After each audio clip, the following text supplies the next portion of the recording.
Hoy en esta noche vamos a continuar estudiando la segunda carta de Pablo a Timoteo. El jueves anterior estuvo nuestro hermano Yair, estuvo hablando acerca del alcance del evangelio, pero vamos a continuar el pasaje de capítulo 4 de la segunda carta de Pablo a Timoteo. En el capítulo 4 específicamente en el verso 2, vamos a seguir estudiándolo porque el propósito es explicar el texto de la escritura versículo a versículo y extraer las verdades de la palabra de Dios.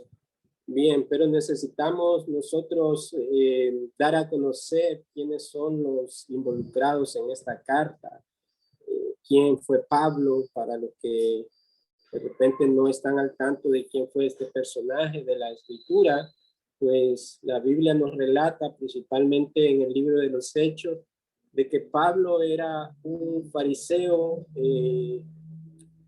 era alguien muy dotado en la ley judía, también tenía ciudadanía romana, por lo cual era un hombre muy importante en ese tiempo, era alguien experto en la ley judía, específicamente en el Antiguo Testamento, era muy celoso en defender su fe, su religión, aun cuando él lo hacía por ignorancia, como después lo menciona en una de sus cartas. Pero este hombre era tan celoso con su religión, con su forma de creer, que pensó que servía a Dios y él perseguía a los cristianos.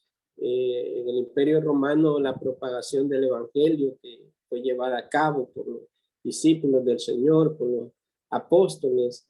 Pero este hombre, Saulo de Tarso, era un perseguidor de la iglesia, era un perseguidor de los cristianos, los llevaba a cárceles, los torturaban, incluso daba votos para el asesinato de ellos. Encontramos el relato en Hechos 7 del martirio de Esteban. Pablo mismo estaba ahí para dar testimonio de que él fuera asesinado por medio de la lapidación. Pero posteriormente, en el camino a Damasco, Pablo iba con cartas para poder apresar y para perseguir más cristianos. Y en el camino a Damasco, el relato de Hechos 9, él se encuentra con el Señor Jesucristo ya resucitado, se le apareció una luz resplandeciente de tal manera que él cayó al suelo, y entonces ahí es donde él le dice: Saulo, Saulo, ¿por qué me persigues? Y dura cosa te es dar contra el aguijón. Y Pablo dice: ¿quién eres, Señor? Dice: ¿y qué quieres que haga? Y Jesús le dice: yo soy Jesús a quien tú persigues. Y entonces ahí en esa obra maravillosa de Dios, él como que muda el corazón de Pablo en ese relato y le da instrucciones qué instrumento le iba a ser él para llevar su palabra a los gentiles y delante de reyes, y le da instrucciones luego de quedar ciego por 3 días, que debe de ir a Ananías y que él va a orar y se le va a quitar, va a recuperar nuevamente la vista y va a entrar en un proceso de instrucción directamente por el Señor Jesucristo para poder revelar el evangelio que debía de ser anunciado. Así que este Pablo, perseguidor de la iglesia, ahora se nos presenta como un fiel seguidor de Jesucristo y que se le ha dado una encomienda, el evangelio que debe de ser anunciado a todas las razas, no solamente a judíos, sino a gentiles.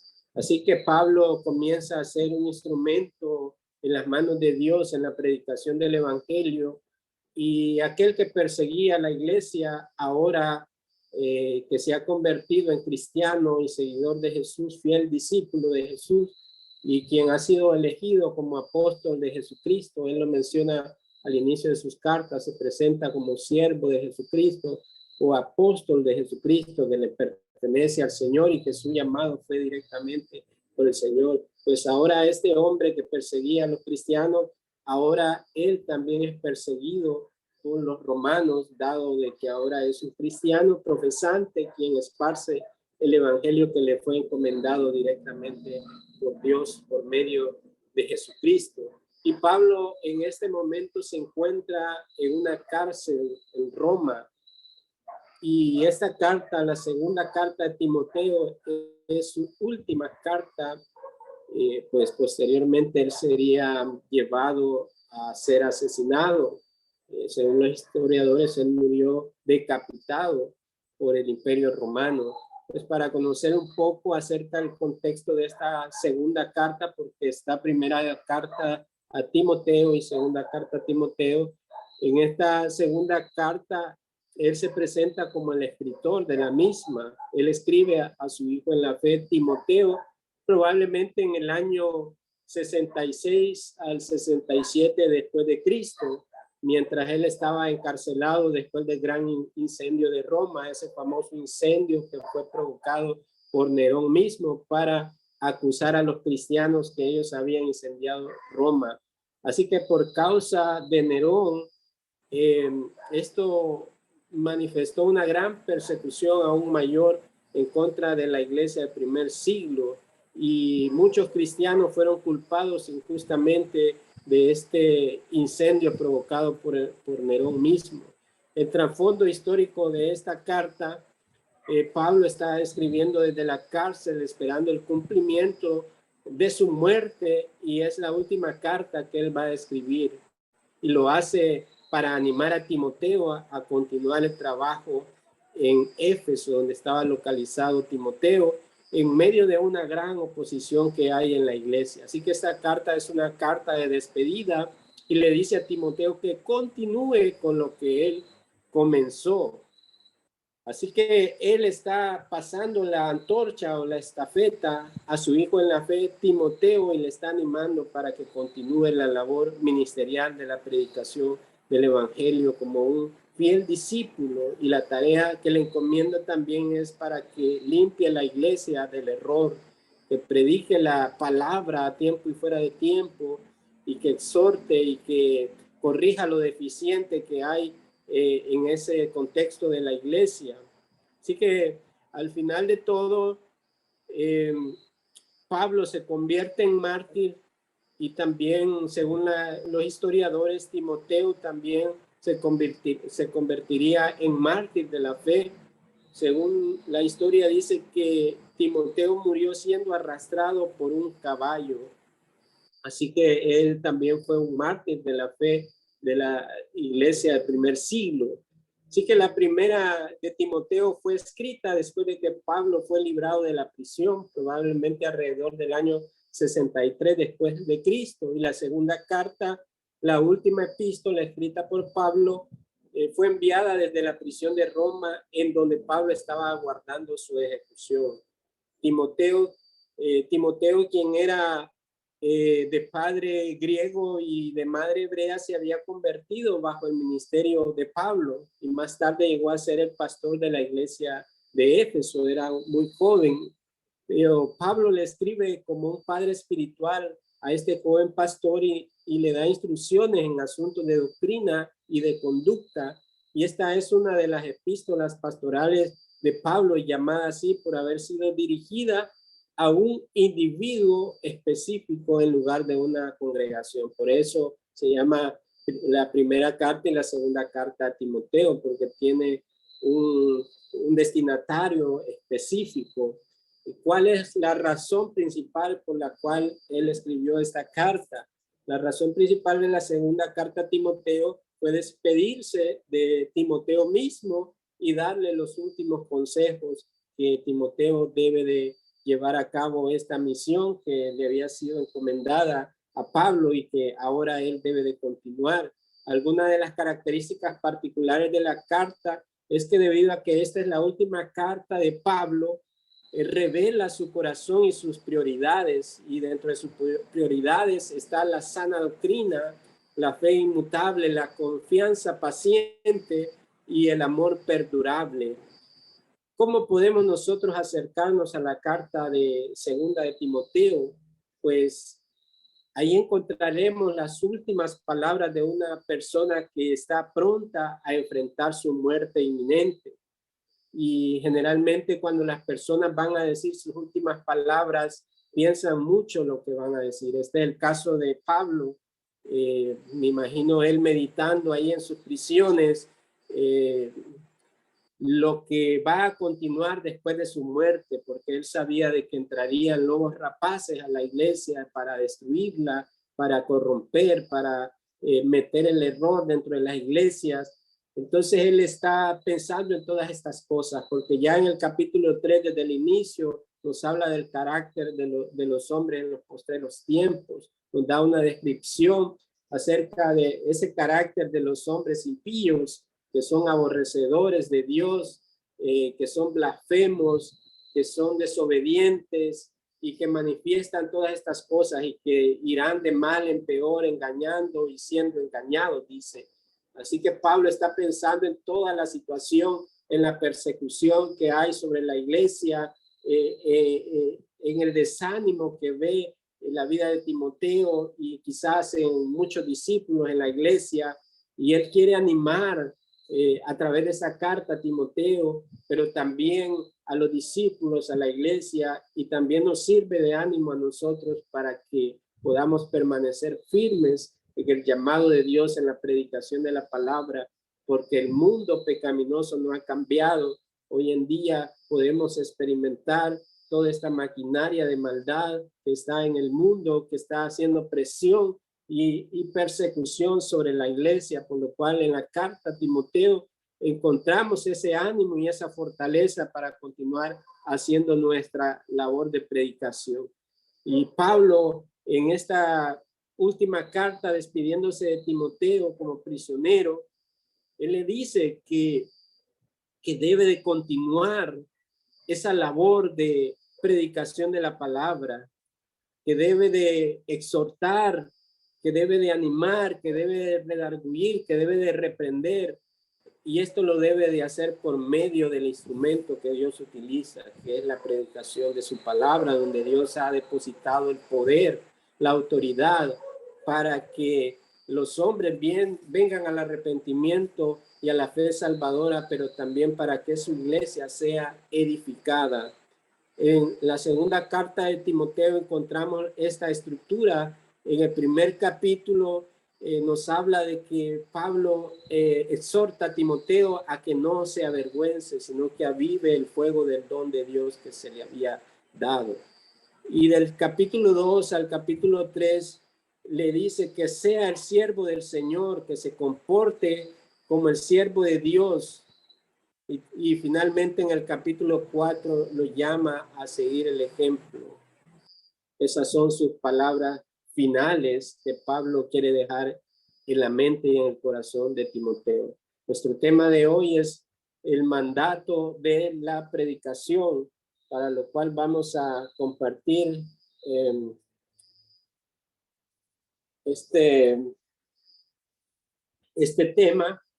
Como dijimos, estuvimos viendo hace 2 semanas el versículo 1 de 2 de Timoteo 4, 1 al 2, y lo vamos a leer para juntarlo al verso 2, del cual vamos a estudiar hoy.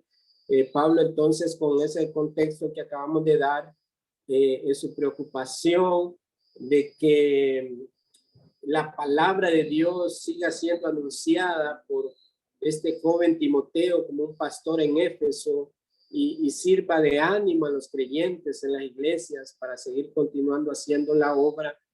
Es allí donde Pablo le da esta encomienda y este mandato que había recibido de parte de Dios directamente, porque Pablo no fue elegido por hombre alguno, ni su evangelio le fue dado por hombre alguno, sino que vino directamente de Dios por medio de Jesucristo, quien lo había elegido para ser es uno de los apóstoles y poder revelarle este misterio, lo cual es el evangelio que ahora ha sido manifestado y que estaba siendo predicado también en esa época.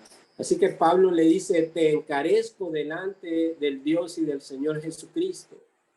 Está diciendo a Timoteo que juzgará a los vivos y a los muertos en su manifestación y en su reino. Y ahí le da el mandato, que prediques la palabra, que instes a tiempo y fuera de tiempo, redarguye, reprende, exhorta con toda paciencia y doctrina. Así que ahí encontramos ese mandato divino, esa solemnidad del mandato que proviene de Dios. Ahí donde le dice, te encarezco. Es un mandato teniendo a Dios y al Señor Jesucristo de testigos. Debido a que el juicio de los hombres es inminente, el mensajero tiene una alta responsabilidad de advertir al pecador del peligro mortal en que se encuentra. Y Pablo dice, Dios es testigo y el Señor Jesucristo, quien es el que juzgará a los vivos y a los muertos en su manifestación y en su reino. Y vimos en la primera parte de ese pasaje de que Jesucristo vendrá, ya no vendrá como aquel bebé que nació en Belén, como el que se manifestó al mundo y que soportó el oprobio por amor a aquellos que habían de ser salvos por medio de ese sacrificio. Ya en su segunda venida vendrá como el juez justo que vendrá a juzgar a los vivos y a los muertos en la manifestación y en su reino. Así que ya no tiene relación con el pecado en su segunda venida, sino que viene a impartir justicia. Y Pablo entonces deja ver que este mandato de la predicación de la palabra de Dios tiene por testigos a Dios y al Señor Jesucristo, y que él tiene una alta responsabilidad de seguir predicando la palabra de Dios y advirtiendo a todos aquellos de ese peligro mortal en que se encuentran, pero también para nutrir a la iglesia con el alimento sólido no adulterado de la palabra de Dios, con el fin de que los santos sean presentados sin mancha delante de Dios. Esa es la extraordinaria labor divina de la palabra de Dios. Una que es para llamar a los pecadores al arrepentimiento, porque es por medio de la fe, por medio de oír la palabra de Dios, que él llama a pecadores al arrepentimiento y a la fe en Cristo. Pero también esa palabra de Dios ha sido destinada para edificar a la iglesia y poder nutrirla con ese alimento que es predicada, ya sea cada domingo, en todo lugar donde se reúnen los santos del Señor para adorarle. Ahí la palabra de Dios es predicada desde los púlpitos. Por supuesto, si son predicadores fieles a la palabra de Dios, al texto bíblico, entonces ahí está la iglesia del Señor. Así que este es el mandato que encontramos allí en esos primeros pasajes del capítulo 4. Y Pablo le está dando este primer mandato porque son 4 verbos los que están implícitos en ese verso 2. Y comienza diciéndole, te encarezco que prediques la palabra. Ese es el mayor mandato que tienen los ministros de Dios, los predicadores, anunciar la palabra de Dios. Y ya dijimos que los que atestiguan su misma palabra son Dios y el Señor Jesucristo, quien nos las ha dado para que sea anunciada y para que sea llevada a cabo como la necesaria edificación de los santos, debido a este juicio inminente que está por venir. Así que dijimos que Dios ha destinado que por medio de la predicación los pecadores sean llamados al arrepentimiento. Encontramos algunos pasajes en las Escrituras que nos hablan acerca de ese ministerio de la predicación de la palabra.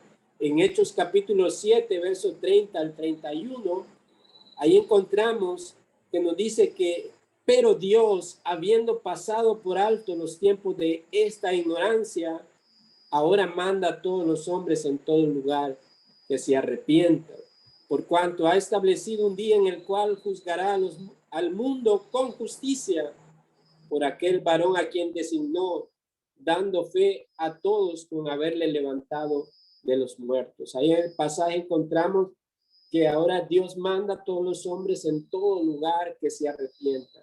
Y el medio que es utilizado es la predicación del evangelio. En ese caso, los apóstoles, Pedro estaba predicando el evangelio, Pablo y los demás estaban anunciando las palabras del Señor.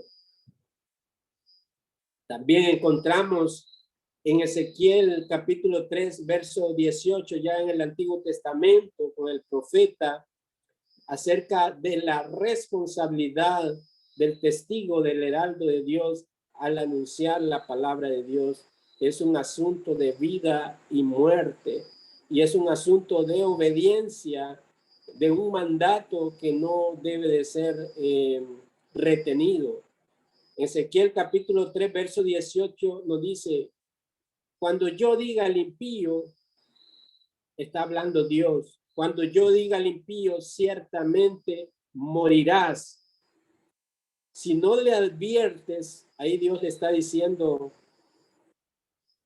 al profeta, también al pueblo, dirigido al pueblo, si no le adviertes, si no hablas para advertir al impío de su mal camino, a fin de que viva, ese impío morirá por su iniquidad, pero yo demandaré su sangre de tu mano. El Señor estaba diciendo ahí a Ezequiel y al pueblo que si no le advertían al impío, al pagano, todo aquel que está separado de Dios, al enemigo de Dios, que si no le advierte, y esa advertencia es por medio de su palabra, si no le hablas, si no les adviertes a los pecadores acerca de su mal camino, a fin de que viva, o sea, de que los pecadores vengan al arrepentimiento y tengan vida en Cristo.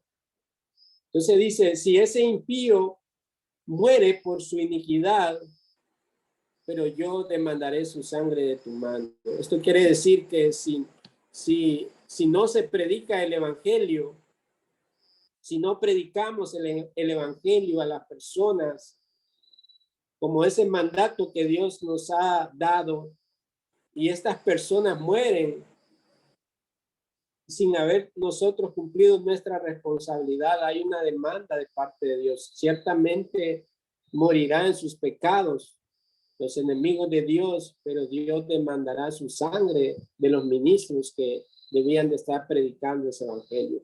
Por supuesto, no depende de los ministros o de los predicadores la salvación de las personas, pero sí la responsabilidad de predicar el evangelio a toda criatura.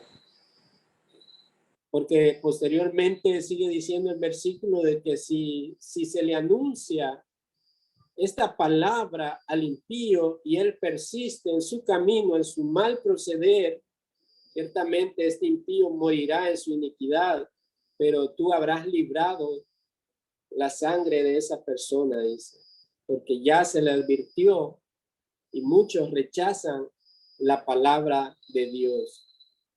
Así que la misericordia de Dios sigue manifiesta en cada época, como lo fue en el Antiguo Testamento, Dios rogando por su palabra, por medio de los instrumentos humanos que él elegía para que el pueblo viniese al arrepentimiento. Y esa misericordia sigue siendo extendida el día de hoy, porque desde la caída en el Edén de Adán y Eva hasta el cumplimiento de los tiempos, incluso en el que estamos y en el futuro, hasta que Cristo venga, las advertencias de Dios siguen siendo dadas a través de sus mensajeros.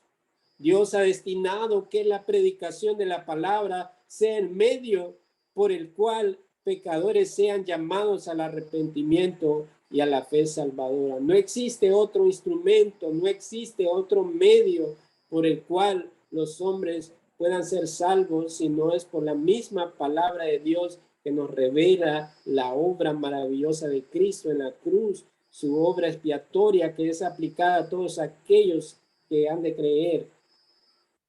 Entonces, vemos ahí la importancia de la palabra de Dios, de la predicación de la palabra de Dios. Y aquí estamos hablando de la palabra como fue escrita, no de las palabrerías humanas, no de los testimonios humanos, de las experiencias personales, que hoy en día se ha tomado la predicación como que fuera un testimonio personal, y hoy vemos grupos que se reúnen para dar testimonios personales, que hablan de que yo antes era mujeriego, pero ahora ya no soy mujeriego, me ha recibido este grupo de personas y me han apoyado, y yo les digo de que anímense, que pueden salir de ese estado.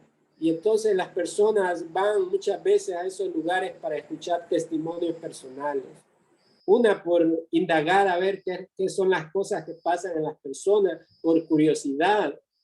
Pero al fin y al cabo, esos testimonios personales solo pueden inspirar, motivar a alguien, pero no lo van a convertir porque no son la palabra de Dios. El único medio que Dios ha destinado para la salvación de los pecadores es la predicación del evangelio, donde Él ha puesto su poder, de tal manera que las palabras de los hombres, decía Charles Spurgeon, un predicador de siglos pasados, las palabras de los hombres vienen a ser como bolitas de papel en comparación con el rifle de la palabra de Dios. Esa es la palabra inspirada de Dios que vemos en el capítulo 3, verso 16 también. Encontramos en el Antiguo Testamento las advertencias que el patriarca Noé dio a la generación de su tiempo también. Noé fue un pregonero de justicia y se le conoce por el que construyó esa arca gigante en aquel tiempo por dirección de Dios. Y fue con la intención de advertir a esa generación de que un juicio estaba por venir a través de un diluvio, que 40 días y 40 noches Dios había determinado que iba a venir ese juicio porque esta raza de ese tiempo, esa raza humana, se habían pervertido terriblemente. En Génesis 6 encontramos de que el pensamiento constante de los hombres era solamente hacer el mal. Así que Noé fue un pregonero de justicia al advertir a las personas de que vendría un juicio y un diluvio. ¿Y qué pasó? Las personas se burlaron de él. Obviamente era algo descabellado porque jamás habían escuchado acerca de construir una enorme arca gigante y que iba a llover por 40 días y 40 noches. Era algo descabellado y lo tomaban como loco. Sin embargo, Noé estaba cumpliendo el mandato de Dios con fidelidad, a pesar de las burlas, a pesar del rechazo de esta raza humana pecadora. De tal manera que Mateo capítulo 24, verso 37 al 39, Jesús está hablando a las multitudes y él dice, mas como en los días de Noé, así será la venida del Hijo del Hombre, hablando de su segunda venida en el futuro, porque como en los días antes del diluvio estaban comiendo y bebiendo, casándose y dando en casamiento hasta el día en que Noé entró en el arca. Y no entendieron hasta que vino el diluvio y se los llevó a todos. Así será también la venida del Hijo del Hombre. Y ahí en esa descripción dice que en los días de Noé, antes del diluvio, la gente estaba comiendo, bebiendo, casándose. No es que sea malo eso, pero habla más del sentido de la distracción que había en las personas de ese tiempo, de la falta de importancia y del temor a Dios, de su palabra. Y la gente vivía como quería y hacían lo que querían porque estaban totalmente alejados de Dios, cosa que hoy en día es la misma situación pecaminosa del hombre. Así que vino el diluvio y los arrasó, se los llevó a todos, excepto a Noé y su familia, y dice ahí que así también será la venida del Hijo del Hombre. También encontramos en la segunda carta de Pedro, capítulo 2, verso 5, nos dice, y si no perdonó al mundo antiguo, sino que guardó a Noé, pregonero de justicia, con otras 7 personas, trayendo el diluvio sobre el mundo de los impíos. Yo siempre he estado advirtiendo a las personas en el mundo, en las diferentes épocas, acerca del peligro en que se encuentran, el peligro mortal de una eternidad separados totalmente de Dios. Y siempre esas advertencias están llevándose a cabo a través de los pregoneros de justicia. Cada vez que se predica la palabra, es la advertencia del Señor a aquellos que no se han arrepentido.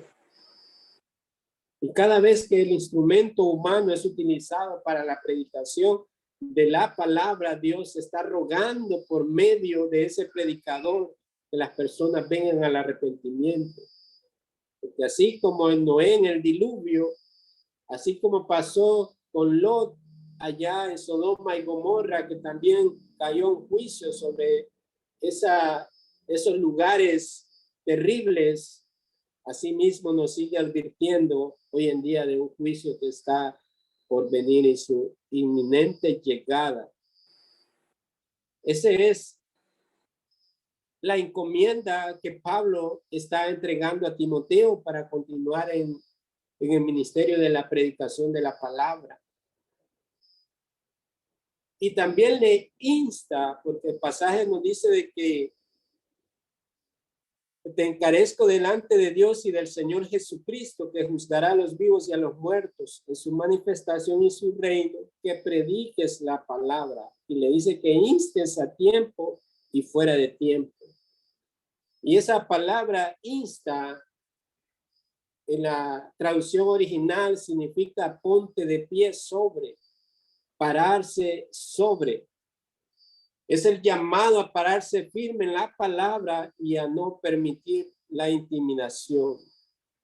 Porque Timoteo estaba siendo intimidado por las diferentes situaciones que estaban sucediendo en ese tiempo. Y una de las cosas era la gran persecución que había por el Imperio Romano.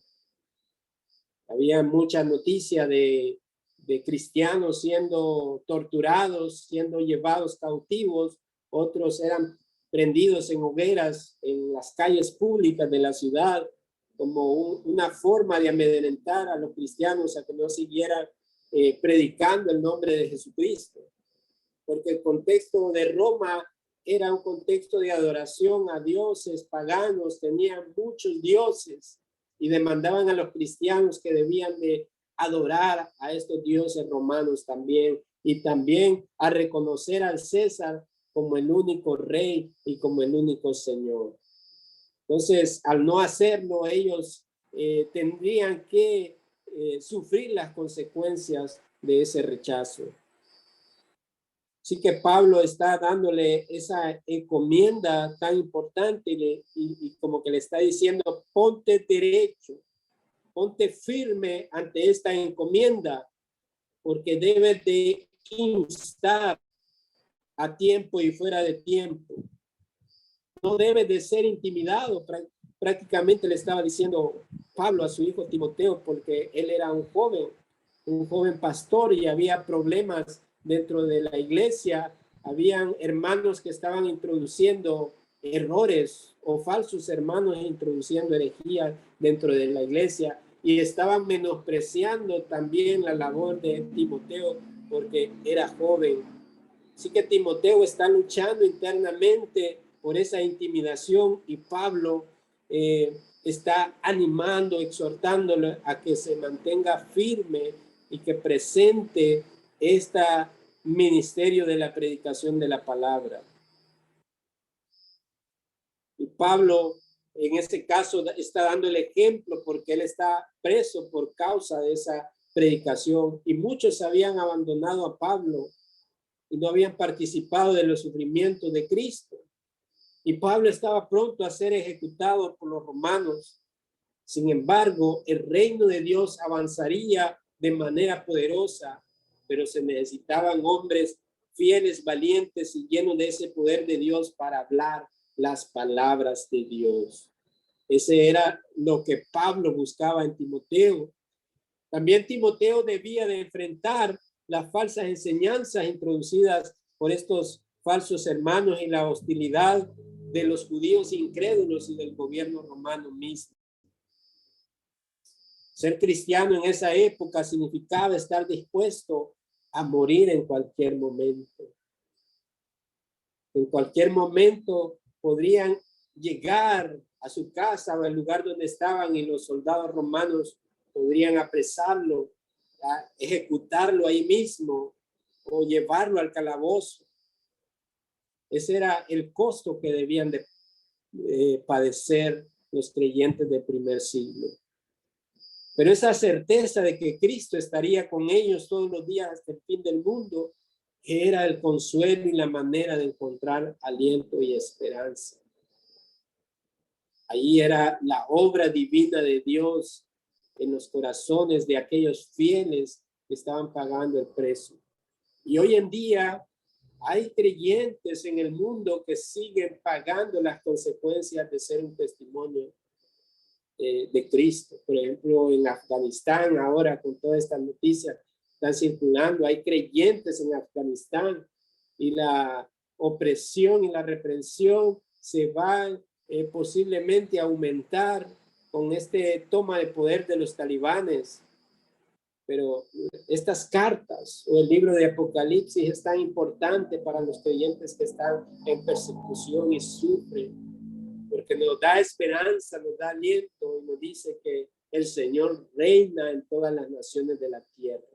Aún en medio del caos, aún en medio de la persecución, Dios está llevando a cabo su obra y está utilizando la predicación y está utilizando estos instrumentos humanos en esos contextos para salvar a pecadores. Así que ellos encontraban este consuelo y aliento en las palabras de Cristo, en el testimonio de hombres piadosos como Pablo, que estaba dando el ejemplo a su hijo de la fe, Timoteo. Y hoy en día continúa igual el mundo. A pesar de que en nuestro país no hay esa persecución intensa o no hay prohibiciones de la predicación del evangelio, pero vemos también otras maneras de persecución y de represión contra la iglesia. Por ejemplo, el mundo y sus ideologías, en esa oposición al mensaje bíblico, estos movimientos feministas atacan la Biblia, la comunidad homosexual odia todo lo relacionado con el cristianismo bíblico.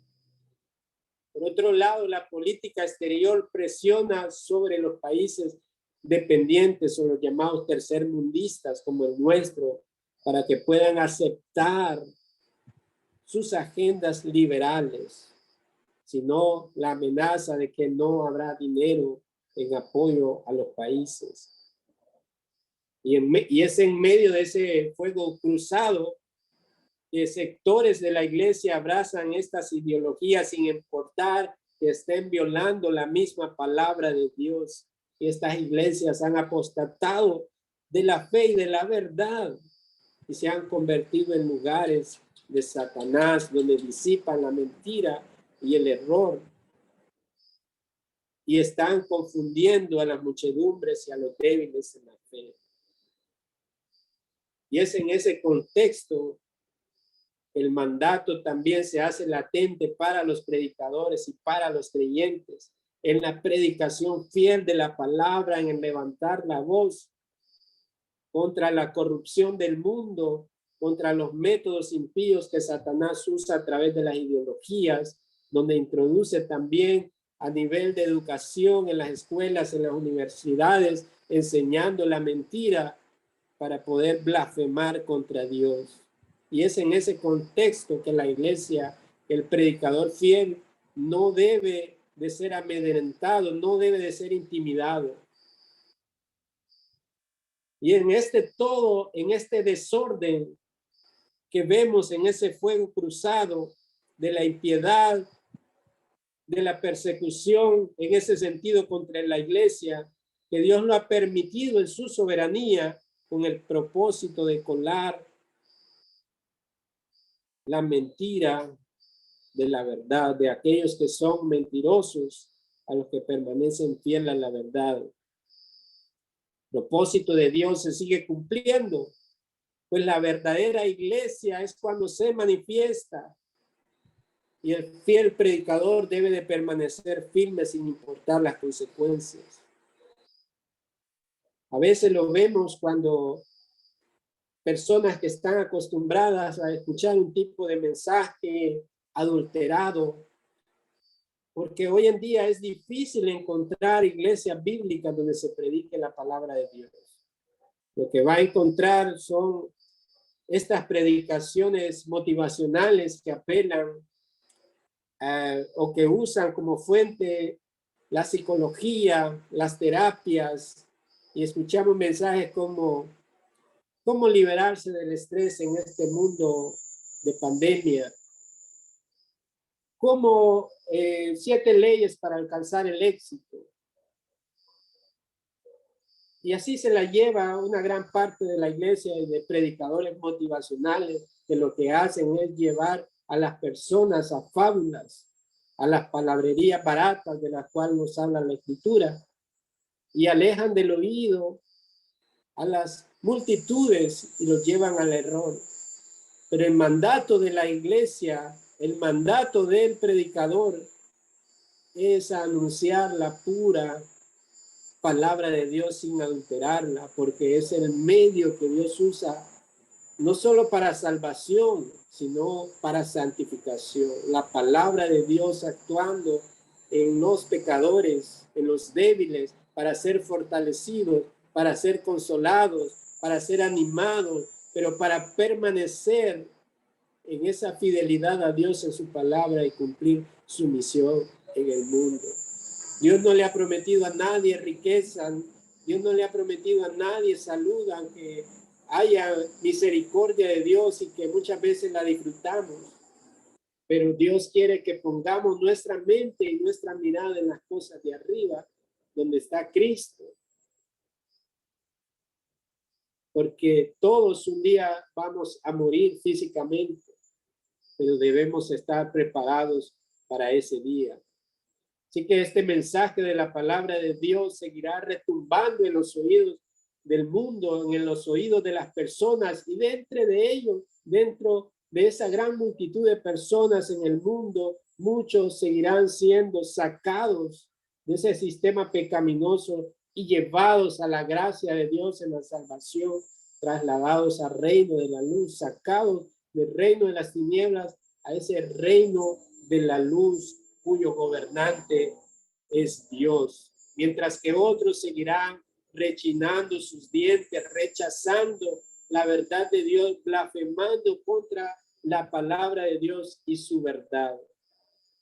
Pero el mandato es: predica la palabra, ponte de pie, párate firme sobre esa palabra e insta a tiempo y fuera de tiempo.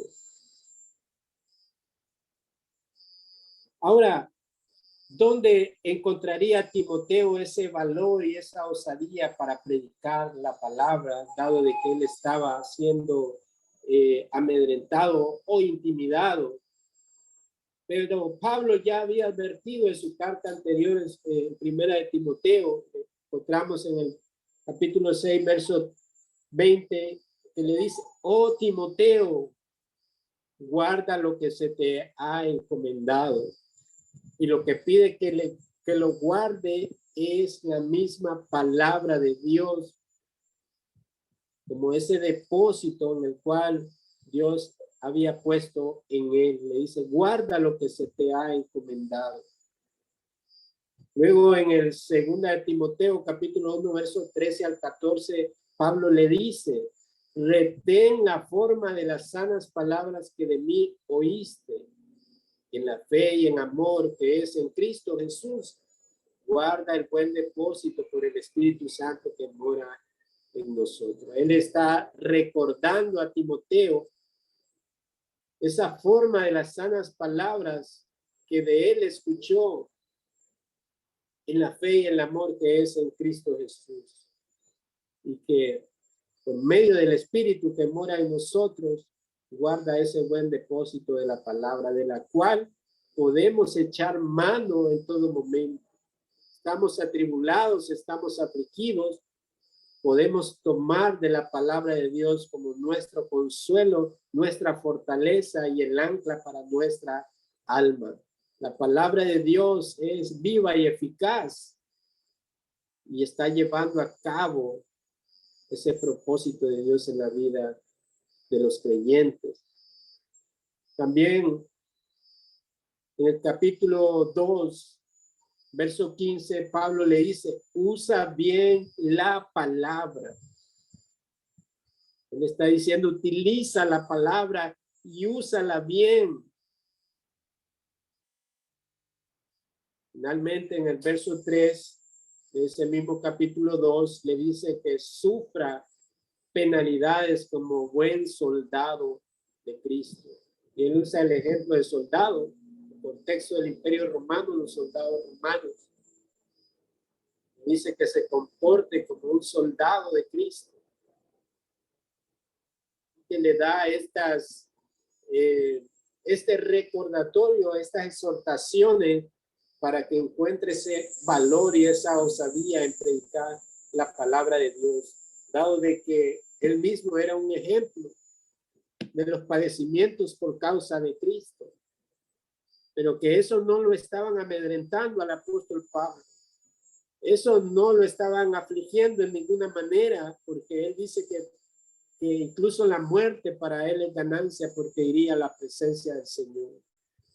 Pero la preocupación del apóstol Pablo es que Timoteo continúe la labor de la predicación de la palabra que ha sido encomendada por Dios y como testigos a Dios y al Señor Jesucristo.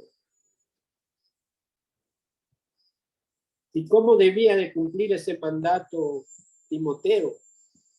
Pablo le dice que inste a tiempo y fuera de tiempo. A tiempo, en un buen tiempo señalado, afuera de tiempo, no tiempo señalado, no importa el tiempo, la circunstancia, el mandato debía de ser cumplido, la predicación de la palabra debía de ser anunciada. Así que este imperativo, porque es un mandato, nos muestra el sentido de urgencia en el cual Timoteo y todo predicador debe de tener un llamado a estar listo en todo momento. Y ahí en el verso 3 al 4 nos da la razón del por qué ese sentido de urgencia de la predicación de la palabra. Y Pablo le dice, porque vendrá tiempo cuando no sufrirán la sana doctrina o las sanas palabras de Dios, sino que teniendo comezón de oír, se amontonarán maestros conforme a sus propias concupiscencias y apartarán de la verdad el oído y se volverán a las fábulas. Pablo está diciendo, Timoteo, todo esto te estoy diciendo de la importancia, de la necesidad urgente de la predicación de la palabra, porque va a venir un tiempo, va a venir tiempo cuando las personas no soportarán la sana doctrina, sino que teniendo ese deseo por escuchar cosas nuevas, esas nuevas revelaciones, esas experiencias de hombres que cuentan desde los púlpitos, esas profecías nuevas, muchos tendrán ese deseo de escuchar y se amontonarán maestros conforme a sus propios deseos.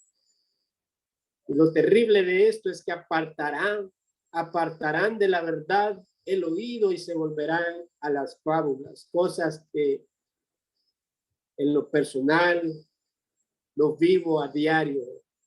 Personas que no quieren escuchar las sanas palabras de nuestro Dios en las escrituras y prefieren ir en pos de estos autodenominados profetas, prefieren estar en estos lugares donde se predican falsos evangelios, de estos falsos apóstoles, prefieren escuchar este tipo de enseñanzas y rechazan la verdad de la palabra de Dios. Lo que manifiesta que ellos van en pos del error y de la mentira para ser condenados. Porque los que son de la verdad amarán la verdad y permanecerán en ella. El próximo jueves vamos a estudiar ese verso 3 al 4 más a profundidad, pero necesitábamos dar la razón, la causa por la que Pablo está diciendo a su hijo en la fe, Timoteo, de la necesidad y de la urgencia de la predicación del ministerio de la palabra. Es porque esta predicación se debe de hacer en todo tiempo, en buen tiempo, aun cuando aparentemente haya paz y prosperidad en la nación, en la ciudad, en la familia. No debe de cesar de anunciar el evangelio. Cuando haya salud,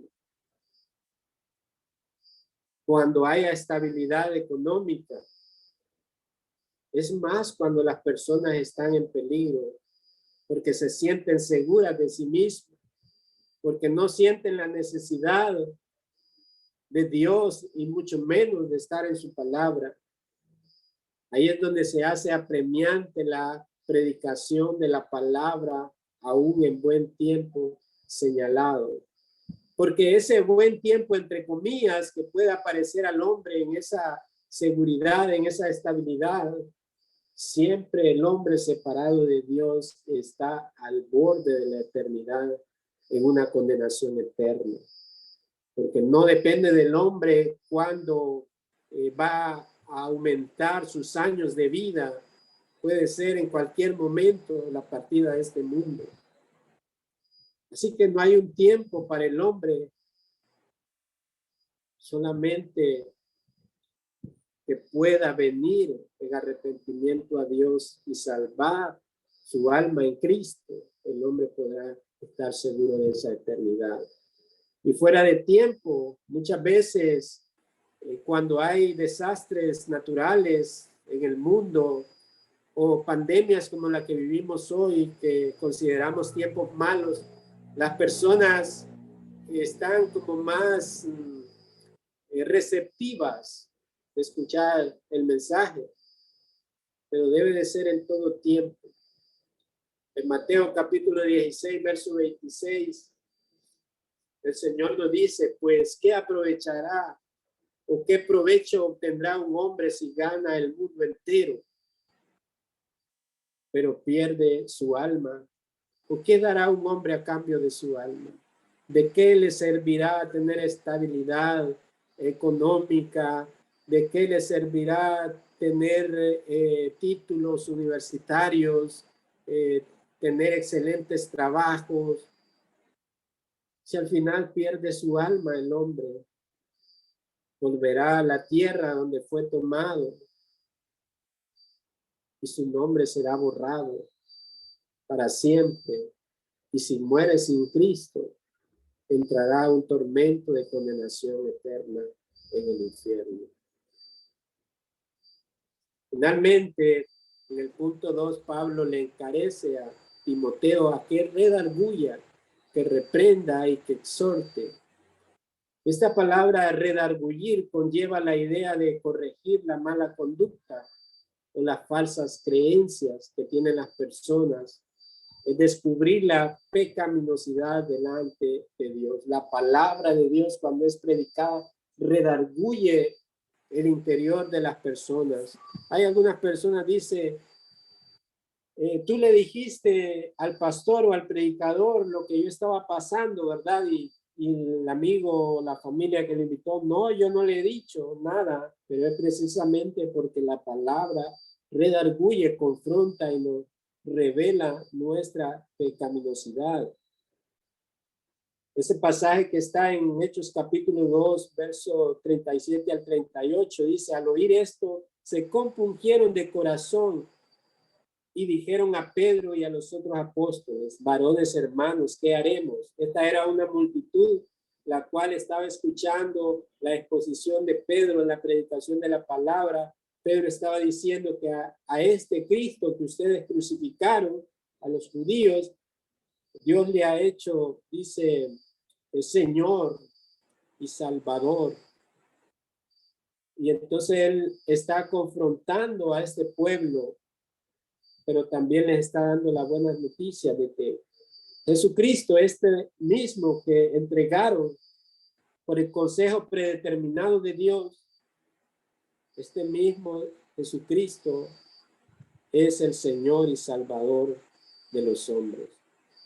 Entonces, al oír esa predicación, esa multitud se compungieron de corazón. Hubo un redargüimiento en su interior por medio de la predicación de la palabra, y lo que los hizo fue decir: varones hermanos, ¿qué haremos? Pocas palabras, ¿qué podemos hacer para obtener esa salvación? Y Pedro pasa a decirle: arrepiéntanse y bautícense en cada uno de vosotros en el nombre de Jesucristo para perdón de los pecados, y recibiréis el don del Espíritu Santo. Ese es el mensaje de la buena noticia. Arrepiéntanse, bautícense cada uno en nombre del Señor Jesucristo para perdón de pecados. Y no solo eso, sino que recibirán el don del Espíritu Santo para que les habite, para que les guíe a toda verdad. Y también Pablo le dice que reprenda, y reprender es censurar o amonestar, y por implicación prohibir. Reprender a alguien, aunque suele ser ofensivo en cuanto al contexto de la predicación de la palabra, es censurar. Y eso implica prohibir, porque Dios prohíbe ciertas cosas, o todas esas cosas que llevan al hombre a pecar y a estar separado de Dios. Dios prohíbe la adoración a falsos ídolos, prohíbe todos los 10 mandamientos: no robar, no mentirás, y muchas cosas que están en la palabra de Dios, que son prohibiciones en la manera de restringir el pecado del hombre. Así que esta también encomienda le dice que también exhorte, pero todas estas 4 verbos, desde predica, redarguye, reprende, exhorta, que son mandamientos, estas deben de ser hechas desde la palabra de Dios y no de la palabra de Timoteo o de los hombres. Y le dice también que exhorta, y exhortar es llamar cerca, es decir, invitar. También puede ser confortar y consolar. Esto es amonestar, encaminarlos en amor y animarlos al cambio espiritual. Las primeras 2 generalmente se dan con los no creyentes, porque redarguir, al exponer la palabra de Dios y exponer la pecaminosidad y reprender o censurar y amonestar a fin de que procedan al arrepentimiento, esa es la labor de redarguir y reprender. Pero exhortar tiene que ver con creyentes, con la iglesia del Señor, para animarlos a permanecer fieles en ese cambio espiritual. En 2 de Tesalonicenses, capítulo 2, verso al 11, dice: así como también sabéis de qué modo, como el Padre a sus hijos, exhortábamos y consolábamos a cada uno de vosotros, y os encargábamos que anduvieseis como es digno de Dios, que os llamó a su reino y su gloria. La exhortación también es con paciencia, recordando la paciencia que tuvo nuestro Señor Jesucristo con nosotros. Y de esa manera también debemos tener paciencia con aquellos débiles en la fe. Pero también dice: y enseña con doctrina, porque la manera en que los incrédulos y también los creyentes serán nutridos en la fe salvadora es a través de la comunicación fiel de la palabra de Dios. Y por medio de ella también los santos son perfeccionados en la comunidad de la fe, o sea, la iglesia. Esa es la extraordinaria labor del ministerio de la palabra de Dios. En medio de la gracia, la palabra de Dios, la Biblia, estos 66 libros son de inspiración divina, y como hasta el día de hoy tiene ese poder, y la seguirá teniendo hasta el fin de los tiempos, en el regreso glorioso de nuestro Señor Jesucristo. Llamado es a escuchar la fiel palabra de Dios en los lugares donde es anunciada, para que ésta produzca fe, arrepentimiento, pero también a los creyentes para ser exhortados, toda paciencia en toda doctrina, a permanecer en las enseñanzas de nuestro Señor Jesucristo. Vamos a orar en esta noche por este tiempo. Gracias, Señor, por tu palabra que nos has permitido en esta noche. El misterio glorioso, Señor, que ha sido revelado también, que nos habla en Efesios, el evangelio de la gracia, Señor, que tú, Señor, has reconciliado a judíos y gentiles por medio de la predicación, Señor, de la cual ya no hay judío ni griego. Señor, todo fue derribado, esa pared intermedia. Y ahora, Señor, todas las personas en los grupos, en las naciones, pueden venir a la fe por medio de Cristo Jesús. Te rogamos, Señor, para que esta palabra pueda cumplir el propósito por el cual ha sido enviada en los corazones y en las mentes. Te rogamos, Señor, por el bienestar de cada una de las personas y familias, Señor, por la salud, por la fortaleza, Señor, el ánimo y todo lo que necesitan en esa gracia y misericordia tuya. Te lo pedimos en Cristo Jesús, Señor nuestro. Amén y amén.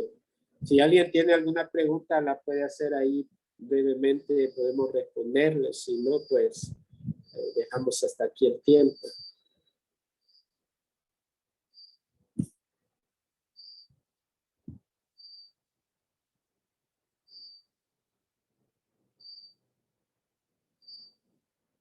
No hay preguntas. Bueno, hermanos, amigos, gracias por conectarse. Que Dios les bendiga y que sigan disfrutando de este tiempo en familia.